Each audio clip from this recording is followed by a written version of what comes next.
Hello, I'm Father Joe Gambala, pastor of St. Malachy Catholic Church in Sterling Heights.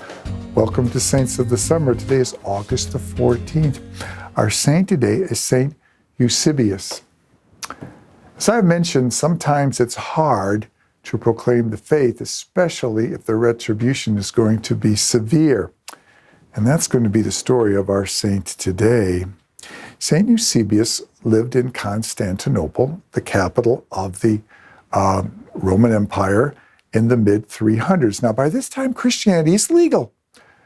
People are becoming Christian, churches are being built, basilicas are being built, dioceses are being formed, so things are going pretty good. And then the Roman Empire experiences one of many invasions at this time, and this particular group of people were the Bulgars, the people who later on formed modern-day Bulgaria. They were a type of Christian, an Arian Christian. Way back at the Council of Nicaea, Arianism was condemned. It was a theology that said that that Jesus was born only human, but evolved into a God over his lifetime. And of course, the Council condemned that and said that no, he was all God and all human at the same time.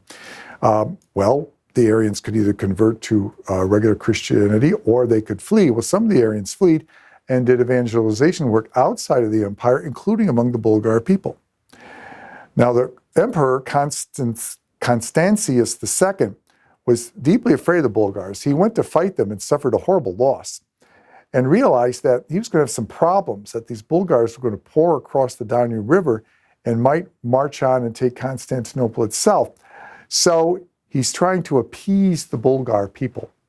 And one of the ways he tries to appease the Bulgar people, he decides to become an Arian himself.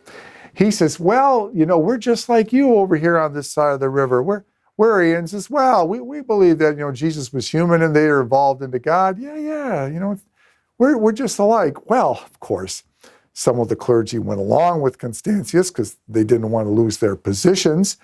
Others just kept quiet, hoping that it would go back to how it should be. But Eusebius was one of those people who was going to speak out. He was a priest, and he was very vocal. And he made it a point to see the emperor himself and tell him to his face that he was just wrong and he shouldn't do it, and what he's doing was heresy. Well, Constantius wanted to shut him up, so he banned him to his house. Well, that didn't stop Eusebius from having masses at his house, and people would still come and hear him preach. So they banned him to one room in his house. And there he basically lived in this small confined territory until Constantius passed away and the new emperor restored the empire to Orthodox Christianity.